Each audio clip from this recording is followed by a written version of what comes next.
Kijinrar. And this is Little Brother Little Convoy. And we're back for part 2 of the Decepticon Leaders.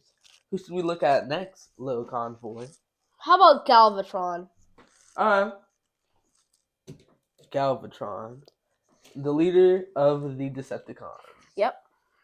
Either he is an updated form of Megatron or a whole new character.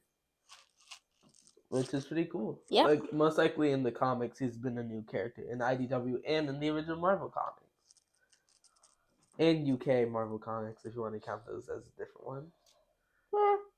Yeah. I mean, if you want to count them as different ones. Yeah. I don't really. In the show, he was, in most continuities anyway, He's an upgraded. reformatted by Unicron from Megatron after he was battle damaged in the fight with Optimus Prime. Pretty cool, eh? Yep. Now let's get him transformed. We're back with Galvatron and his artillery gunner. Now let's talk about a little bit about his lore, which is pretty cool. He was, as you know, he was transformed in Transformers the movie from Megatron into Galvatron. But in the opening to season 3 of the original show, he was marooned on a little planet. Which and he became crazy. On that planet. Like you said, Little Convoy. Yep. Yeah. But then he destroyed that planet with his laser cannon, which is pretty cool. Yeah, I wish the figure was a slice bit bigger. But it's like already a leader class. How big is it going to be, Little Convoy? A leading leader class.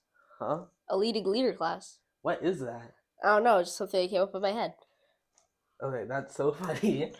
Anyway, with Megatron, with his power, not Megatron, Galvatron. Whoops. Yep.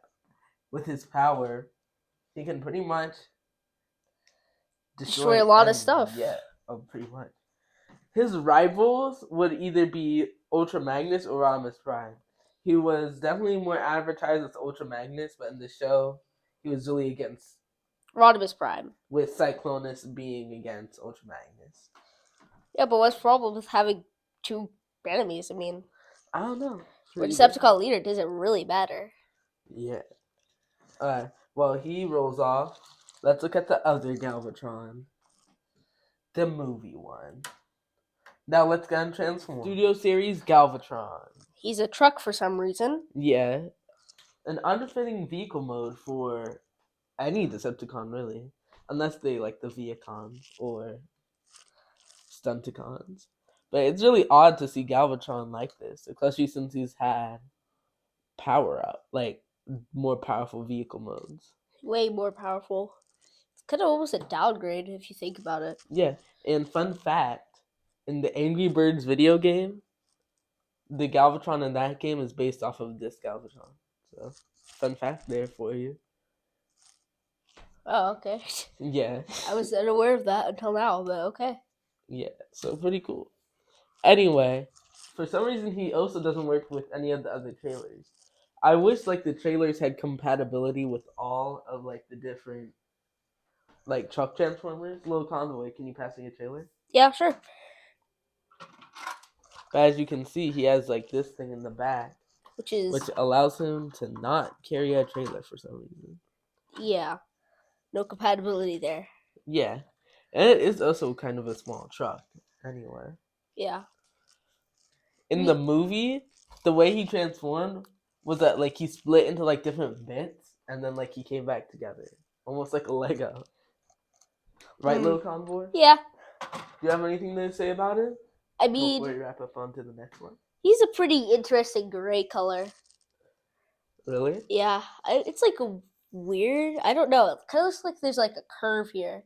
Maybe it's just the way you transformed it, but this junk just kind of looks weird too in the back. So. Okay, so just reiterating what I already said before.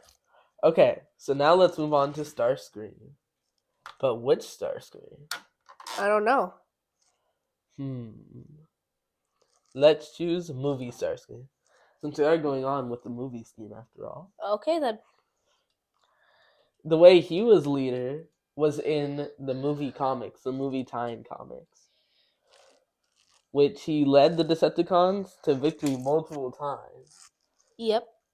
which was pretty cool. His design is a little bit weird, considering he really looks like he really doesn't look like Starscream.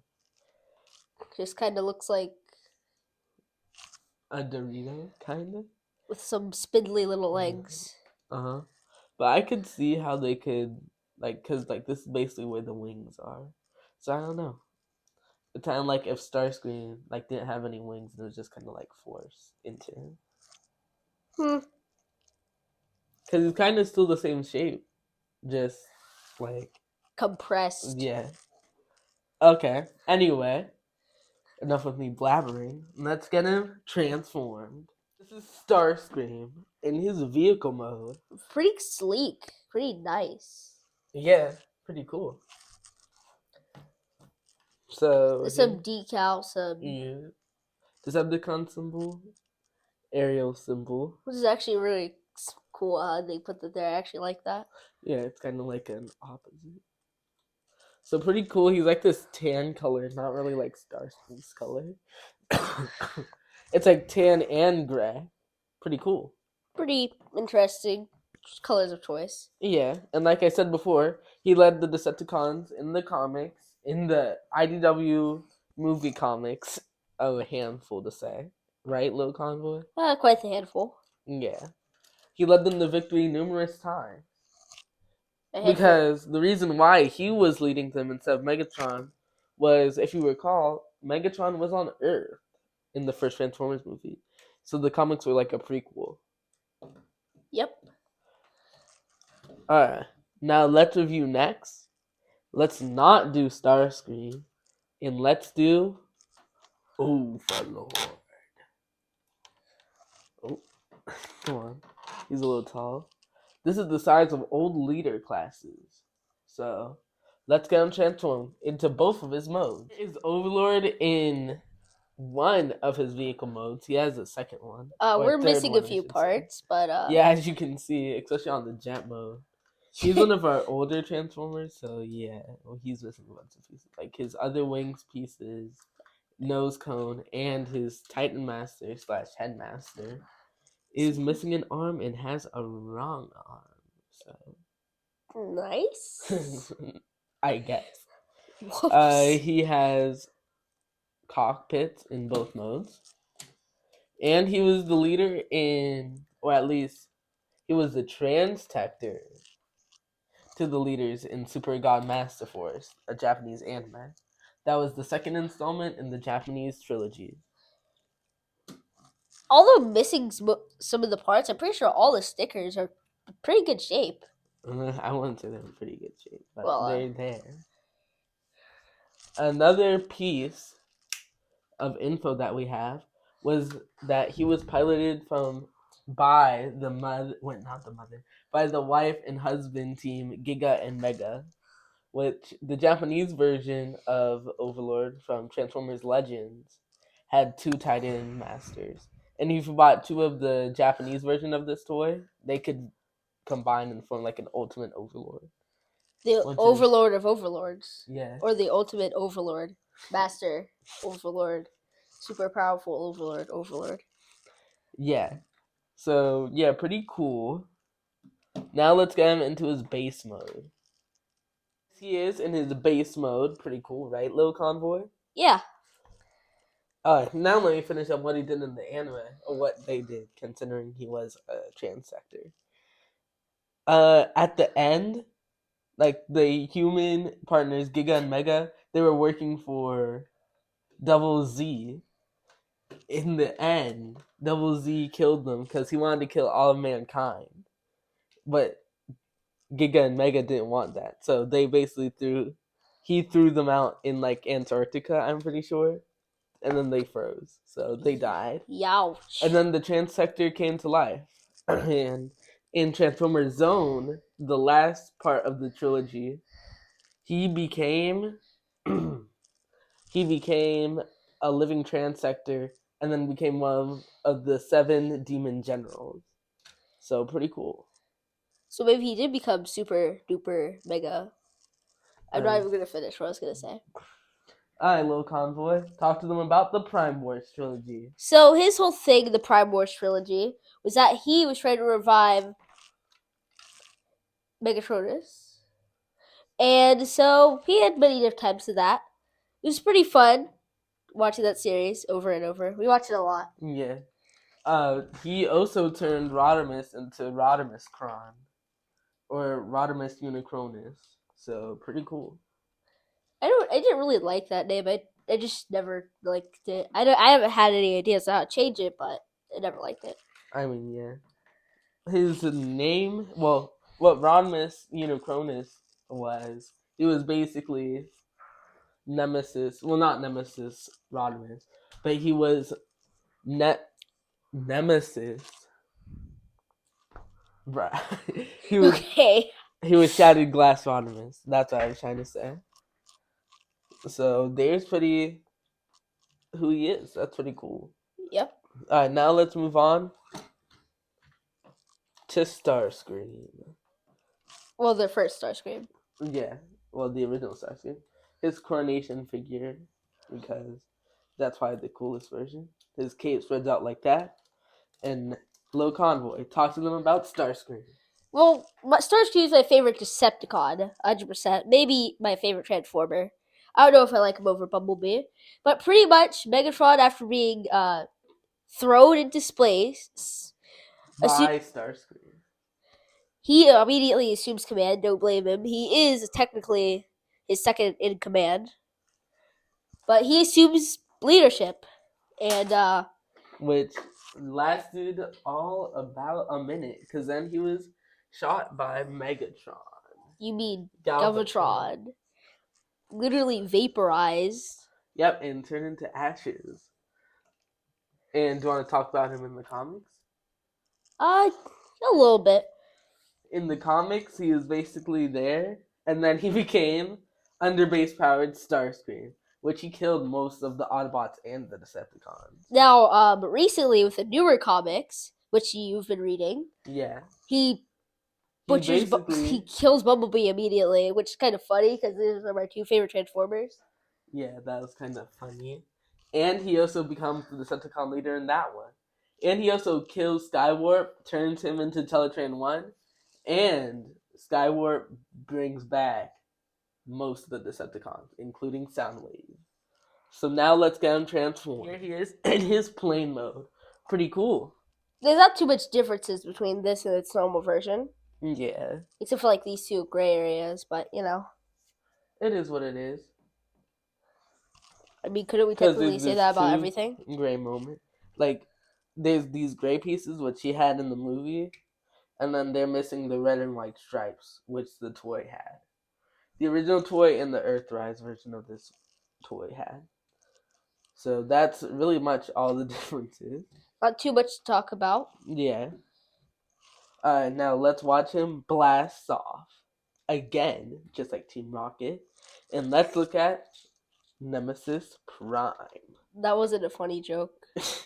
Well, let's look at Scourge. And you said Nemesis Prime. Now let's get him transformed. Is Scourge transformed? So this is pretty cool. Don't you mean Nemesis Prime, Isaac? Uh-huh. You mean Kijinrai? Yep, okay. Anyway, now let's get him looked at. So here he is, pretty cool. The universe he's from is from Robots in Disguise 2001, which he was an Autobot protoform sent to Earth to reawaken Fortress Maximus. But Megatron got to him first, and he was going to turn him into a Decepticon. But he accidentally scanned a tanker truck and Optimus Prime, making him a clone of Optimus Prime, but with all of Megatron's bad qualities. He was following Megatron for a while until he decided to do his own thing. Just like Spider-Man across the Spider-Verse. Stop with the references. Anyway. Which he then wanted to reawaken Fortress Maximus by himself to destroy the planet. Pretty crazy. Yeah, to rule everything. So I kind of like this being more of a separate character than Nemesis Prime. Yeah, pretty cool. But let me finish, little convoy. Okay.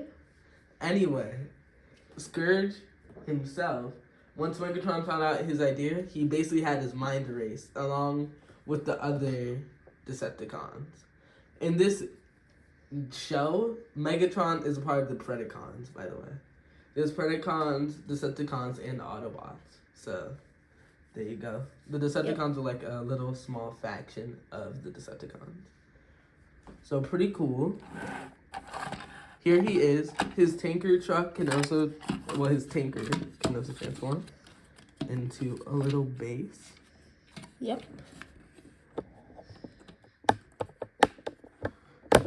So you just move it upwards. Yep. Alright, little convoy. You say what you want to say about it.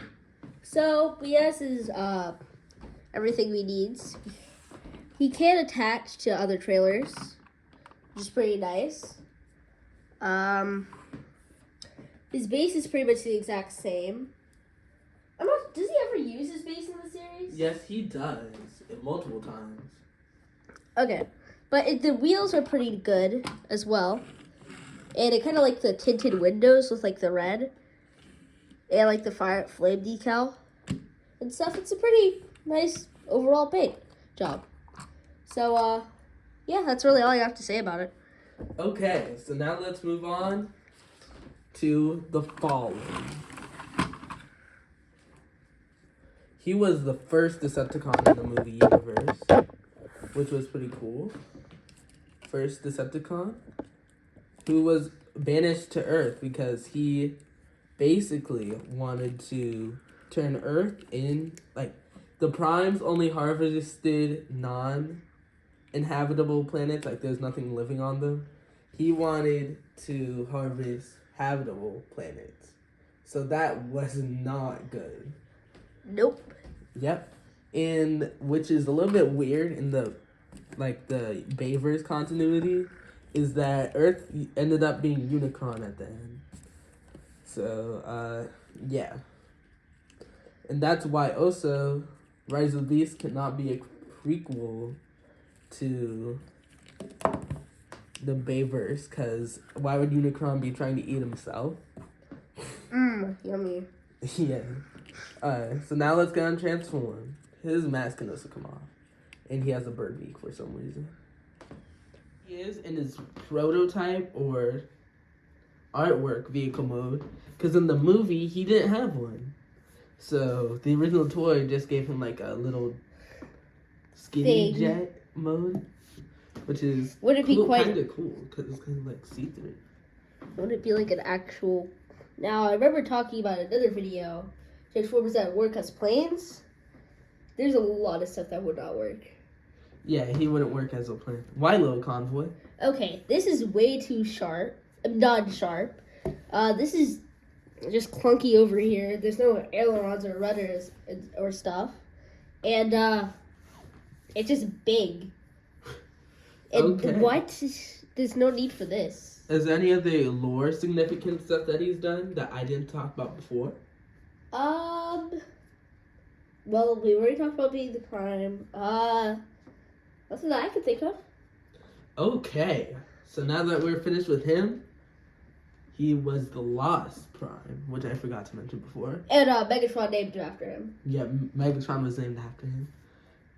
Now let's get him out of the way. And now let's look at Deathsaurus, which we don't really need to transform since one of my most recent reviews was on him. So, Little Convoy, do you want to talk about his lore? Well, I don't know too much about him, but you can take it away. Okay. So, Deathsaurus was the leader in Transformers Victory, the final installment in the Transformers Japanese trilogy. What if they didn't watch your video? Their earliest video. They just like are discovering the channel and stuff. Well, then they can go back and watch it. Okay. Like, what if they're like too lazy to do that? Okay, so now let's take a look at Deathsaurus. Pretty coal. I won't need to transform him because I already have a really recent review on it. Go check that out if you haven't seen it already. So, Lil Convoy, tell us about Deathsaurus. So he has this super cool, like, death laser cannon. He's one of the more weirder, more powerful Decepticon leaders. Definitely one of the strongest and coolest looking, in my opinion. So and here's the living metal destroying cannon, which basically kills any Autobot or Decepticon that he shoots with it, which he used to heavily damage God Jinrai, which got turned into a big convoy. No, not big convoy. Victory Leo. So pretty cool. So in the manga and in the anime, he is pretty different. In the manga, he has an adopted human son, just like Victory Saber over there. So pretty cool. And he's like more of a kinder leader, more like misunderstood, because he's trying to help his wife and all the other female Decepticons on another planet. So confusing story, but yep. Yeah, in the show he's more evil, and in the end of the show and in the end of the manga are completely different. In the end of the show, he gets killed by Victory Saber, and in the manga, him and Victory Saber actually make a truce, because that's when they figured out that he was trying to help the other Decepticons. So yeah, pretty different versions of a character that was basically in like the same continuity or the same like era of the character. So pretty cool. Yep. Is there anything else that you would like to add about him? Well, this is just talking about the figure. It's some nice colors. Well, that's also just how the character looks too. But like they like the shininess and like this general size of it. I think it feels good and right for the character. Yeah. What's weird is that he is kind of an Autobot. Like his color scheme is like an Autobot color scheme instead of like a Decepticon type color scheme. Like as our other characters are reviewed. Like, yeah. And they're more of like a darker color. They don't really pop like this. Well, it's kind of a thing because he's trying to help people in one version of the character.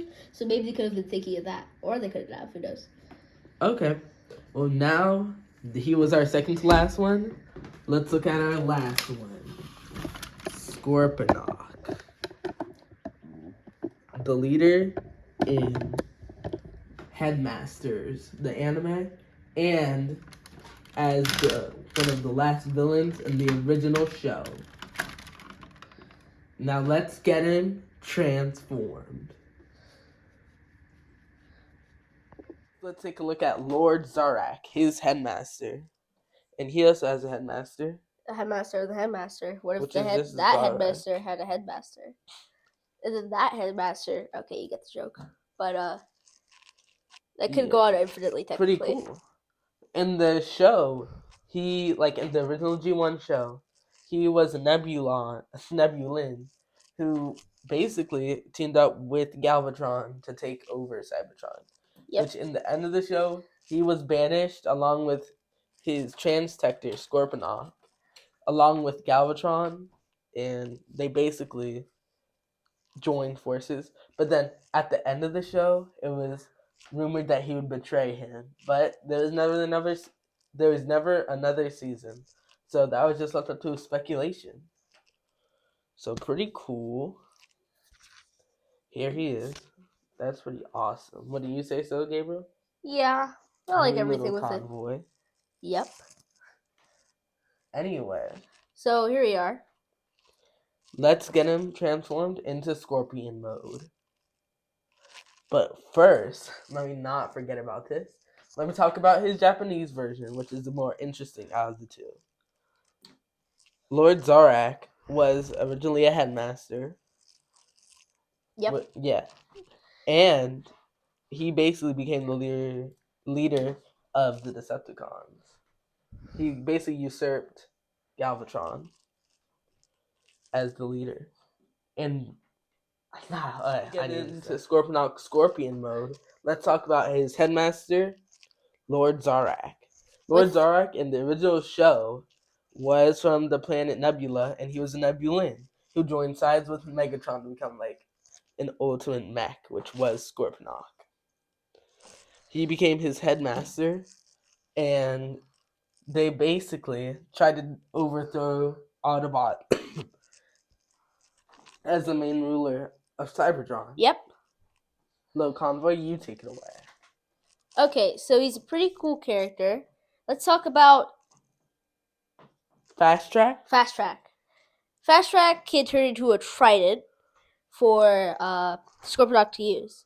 And he transforms into like a little buggy that his headmaster can ride in. So what's pretty cool about Scorponok, or Lord Zarak, in the Japanese continuity, he took over Megatron's team.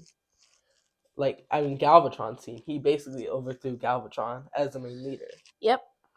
So that was pretty cool. In the show, there are hints that he was going to do that, but it was never really set in stone.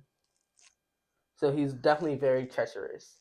At the end of Transformers Headmasters, he was frozen in ice by the Headmasters.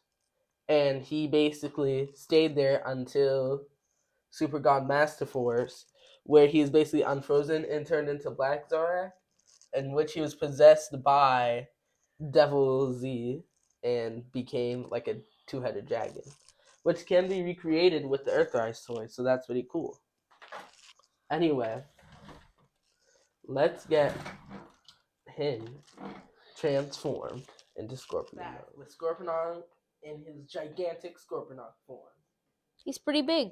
Yeah, pretty cool. He can pretty much carry any like deluxe figure. So here he's wearing Starscream, or at least trying to. It can't grip too well, but it can. It has it. Oh, okay. Well, I said corrected. Little Convoy, do you have anything to say about it? I mean, it's pretty big. Here's it compared to my hand. His head is pretty much the size of my hand, a little bit smaller. Okay, let's look at him from the side. Pretty cool, pretty tail. In the show, his tail was like much longer than this. Oh, yeah. Yeah, it was kind of longer.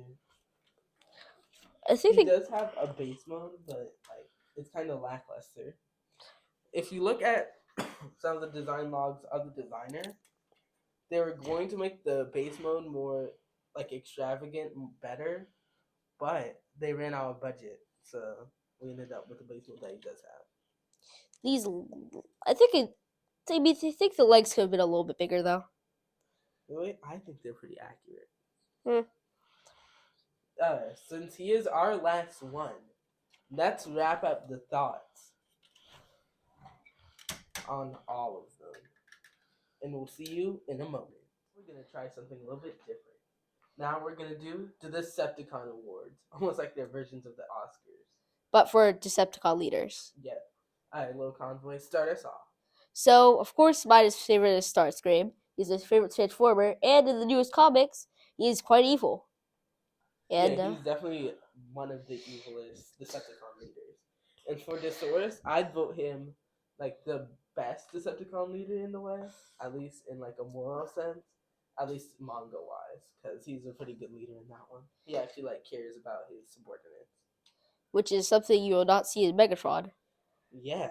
So now let's go off with the Decepticon that wasn't a Decepticon leader but should have been, and it would have been Dreadwing. Little Convoy, would you like to say something? No. Okay, well, I guess it's up to me. So, Dreadwing, the reason why I think he should be the leader is because how he acted in Prime. He wasn't as, like, malicious as Megatron, and he thought, like, the Decepticons were taking a turn for the worse in the army. So that's why he, like, stood up against Starscream, but then he got killed by Megatron. So, he didn't do that well. Whoops. But I think he still should be a Decepticon leader. So it'd be kind of cool to see him be a leader in a future continuity. Wouldn't you say so, Lil Convoy? Sounds pretty interesting. Yeah. Lil Convoy, would you like to finish us off with this wonderful video? Remember to like, share, and subscribe. And remember, all things kids, all things cool.